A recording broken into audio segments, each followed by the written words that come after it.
Bonsoir à tous. Donc David Helleux, chargé de mission de la structure associative qui s'appelle Construire Pro, qui est une association qui dépend de la Fédération BTP-Rhône et Métropole. Donc juste avant de commencer, je dirais que la cible des chantiers que j'ai en gestion par rapport à ce que je vais vous expliquer, je ne veux pas être négatif, mais il y a du boulot. Donc juste pour la présentation, Construire Pro, donc associatif. Loi de 1901, à but non lucratif. J'ai une assistante qui m'aide effectivement dans la partie administrative et 3 auditeurs qui tournent sur la région Rhône-Alpes-Auvergne. Les missions principales, en fait, c'était en réflexion permanente pour l'amélioration des pratiques sur les chantiers avec les professionnels du bâtiment. Donc j'ai un président qui est chef d'entreprise, métallerie, j'ai des adhérents aussi qui sont au nombre de 5-6, qui représentent un peu tous les corps d'État, gros œuvres, électriciens, plombiers, ainsi de suite. Et donc c'est effectivement en 2005 qu'il y a eu une réflexion menée par la fédération avec les promoteurs privés qui étaient la FPI et LCA désormais, pour imaginer effectivement quelque chose qui puisse améliorer l'image du bâtiment à travers la propreté du chantier.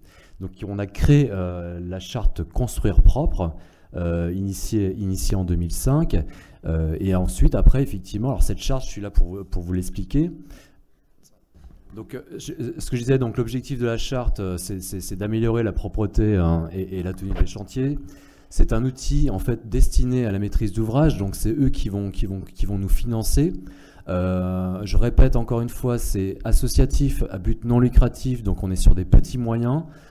Pour avoir une idée à peu près, on est sur du 0,2% du montant des marchés, donc c'est assez peu. La plupart des maîtres d'ouvrage sont sur des opérations, pour resituer un peu les choses, qui vont de 2 à 5-6 millions d'euros. Ce n'est pas les gros chantiers tels qu'on vous a présenté sur Paris, ainsi de suite. Donc là, je touche vraiment, je dirais, la partie locale de ce qu'on peut avoir, je dirais pas forcément sur Lyon ou la mission SPL Lyon-Part-Dieu, mais les alentours, ce que vivent les adhérents aujourd'hui, voilà, sur les adhérents qui voilà, sur les chantiers. Donc à partir de là, comment ça se concrétise? Donc c'est qu'en fait, moi je vais démarcher la maîtrise d'ouvrage et je vais les sensibiliser sur la partie gestion des déchets, propreté. Et on va travailler dans les pièces marchées, inclure la charte Construire Propre dans les pièces marchées, voir effectivement... Alors il y a aussi quelque chose que je ne vous ai pas dit, c'est que la volonté aussi des entreprises, c'était de se dire à un moment, sortons les déchets du compte prorata. Parce que dans le financement aujourd'hui, il n'y a pas 36 000 solutions pour gérer les déchets. C'est effectivement la solution compte prorata. Alors le compte prorata, pour ceux qui ne le savent pas, c'est un compte pour les dépenses communes pour les entreprises, géré par les entreprises. Et ce qu'il faut bien comprendre, c'est que ces déchets représentent à peu près 40% du montant du compte prorata, donc c'est quand même assez conséquent. Ensuite, l'autre solution, c'est d'avoir un compte inter-entreprise. Donc le compte inter-entreprise, c'est un compte effectivement géré aussi par les entreprises, mais là ça nécessite effectivement beaucoup d'anticipation de la part des entreprises, c'est pas s'imaginer, c'est d'avoir une réflexion en amont sur la quantité de déchets qui sont censés produire face aux travaux. Et donc là, ça devient effectivement un peu plus compliqué parce qu'elles n'ont pas encore, je dirais, cette culture et ça nécessite, je dirais, de l'accompagnement et du temps aussi. Et puis ensuite, il y a une autre solution qui est le lot zéro. Voilà, le lot zéro, mais par contre, un lot zéro, ça coûte. Et c'est la part de gâteau en moins pour les entreprises. Et puis, je rajouterais que le lot zéro, c'est notre sentiment, c'est que c'est un souci aussi par rapport à la déresponsabilisation des entreprises. Et ça, je le constate tous les jours. À partir du moment où on va avoir effectivement un lot zéro avec des gens qui vont ramasser les déchets, les entreprises, on ne les pousse pas vers le haut par rapport à ça.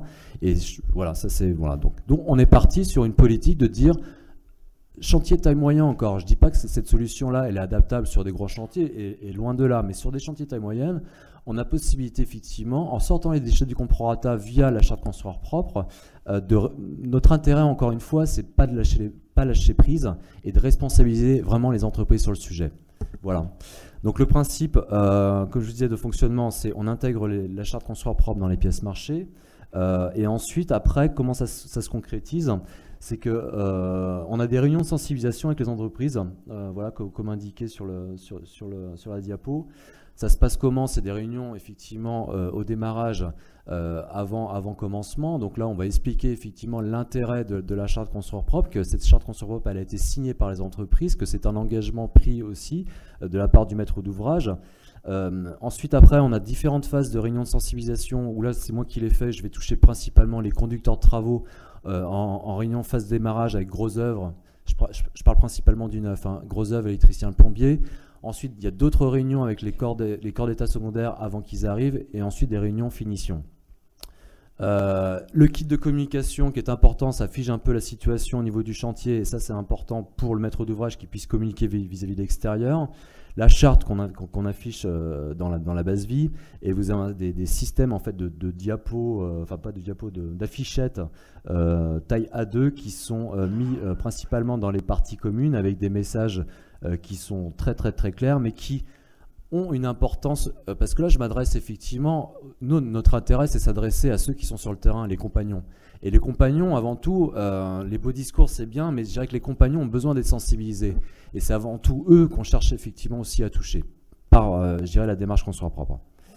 Donc le principe de fonctionnement, c'est le suivi. On a un système d'audit en fait qui est défini pendant toute la durée des travaux, où on va intervenir, alors principalement phase corps d'état secondaire, c'est là qu'on rencontre le plus de difficultés en termes de gestion des déchets et de propreté sur les chantiers. Donc on a un système en fait qui n'est pas... l'idée c'est pas de pénaliser les entreprises, l'idée c'est d'impulser ensemble avec le maître d'ouvrage, le maître d'œuvre d'exécution. On parlait tout à l'heure du maître d'œuvre d'exécution, son rôle à jouer, et vous avez effectivement parlé du chef d'orchestre. Moi je parle effectivement de la configuration lot séparé, hein, en corps d'état séparé. Et le rôle du maître d'œuvre d'exécution aujourd'hui, en fait, il a un rôle primordial pour la gestion des déchets, pour orchestrer les travaux.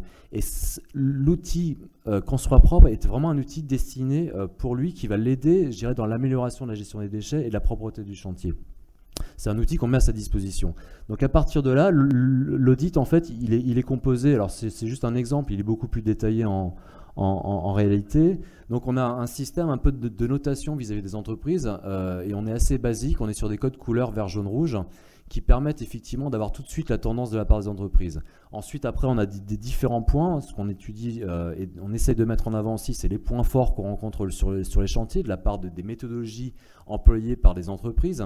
Et ça, c'est effectivement ne pas toujours être dans le négatif quand on fait des rapports d'audit, mais c'est aussi d'avoir ce côté positif. Donc on essaye, tant bien que mal, je dirais, d'identifier les entreprises qui ont des bons gestes de tri au niveau des chantiers et de les mettre en avant, ce que j'appelle les points forts.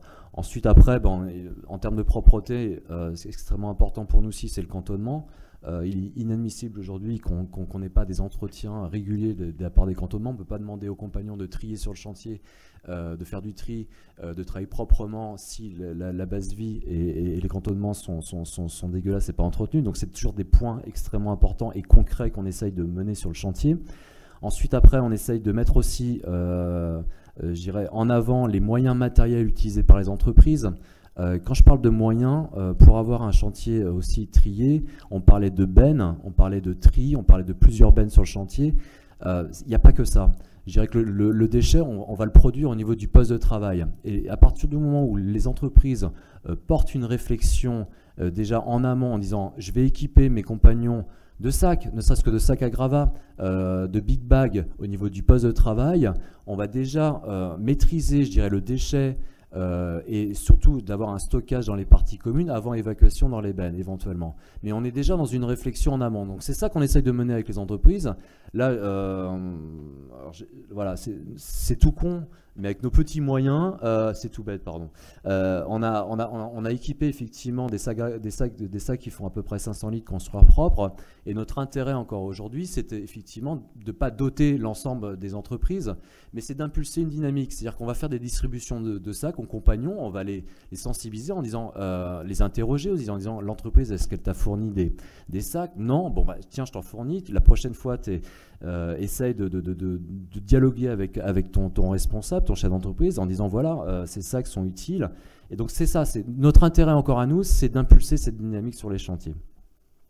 Donc par rapport à l'audit, donc vous avez vu tout à l'heure, il y a des codes vert, jaune, rouge. Donc à partir de ce moment-là, c'est envoyé à l'ensemble des intervenants, donc maîtrise d'ouvrage, maîtrise d'œuvre d'exécution OPC, et l'ensemble des entreprises aussi sont effectivement dans la liste de diffusion. Et à partir de là, à partir où c'est dans le rouge, on essaye aussi d'être actif. C'est-à-dire qu'à partir du moment où on a observé une mauvaise gestion des déchets, par exemple, on a observé qu'une entreprise, il y a des bennes qui sont mises sur le chantier, qu'il y a des entreprises qui n'ont pas respecté le tri, qui sont identifiables, on va toucher l'entreprise en envoyant un courrier. On arrête le mail, là on passe au courrier, au support papier, et on s'adresse directement au chef d'entreprise. Et ça, c'est tout l'intérêt encore de notre démarche, c'est de toucher toutes les strates de l'entreprise. On va toucher le compagnon, parce que l'auditeur, quand il passe sur le chantier, il n'est pas là uniquement pour faire des jolies photos, c'est pas uniquement son rôle, c'est aussi de les sensibiliser sur le tri des déchets et sur la propreté de chantier. De mon côté, je vais sensibiliser principalement les conducteurs de travaux que je vais rencontrer lors des réunions de chantier, et le chef d'entreprise, on va essayer de le toucher, alors certes à distance, par des courriers qui lui sont directement adressés en récapitulant effectivement les différents écarts. Et parce qu'il n'a pas forcément, je dirais, la connaissance de la situation de ce qui se passe sur ces chantiers, c'est important, voilà, de toucher toutes les strates. Et je vous assure que ça fonctionne parce que souvent il y a du répondant, il y a des courriers qui partent, qui me sont directement adressés, il y a des coups de fil aussi qui passent, et tout ça, ça crée cette dynamique qu'on recherche. Voilà. Voilà, donc après sur le bilan construire propre, c'est 240 chantiers aujourd'hui depuis 2005. Ça touche principalement, au départ c'était des maîtrises d'ouvrage privées, c'est des bailleurs sociaux aujourd'hui et puis des maîtrises d'ouvrage publiques. Mais ce que je voulais dire, voilà, c'est ça, c'est que l'exemple donné qu'on a pu voir tout à l'heure, il y a la réglementation qui est là, il y a la méthodologie qui est là, après il y a la réalité du terrain où sur des chantiers de taille moyenne que je rencontre, on a une grosse marge de manœuvre, grosse marge de manœuvre. Et je pense qu'effectivement, voilà, c'est aussi une histoire de coût, parce qu'on se dit qu'effectivement, qui c'est qui prend en charge ce suivi? Je reparle du corps d'état séparé. Le maître d'œuvre d'exécution aujourd'hui ou l'OPC n'ont pas du tout cette culture de suivi de déchets. C'est pas du tout inscrit non plus dans leur cahier des charges. Donc du coup, tout le monde s'en fout. Et c'est là qu'il y a un gros travail. C'est vrai que là, voilà.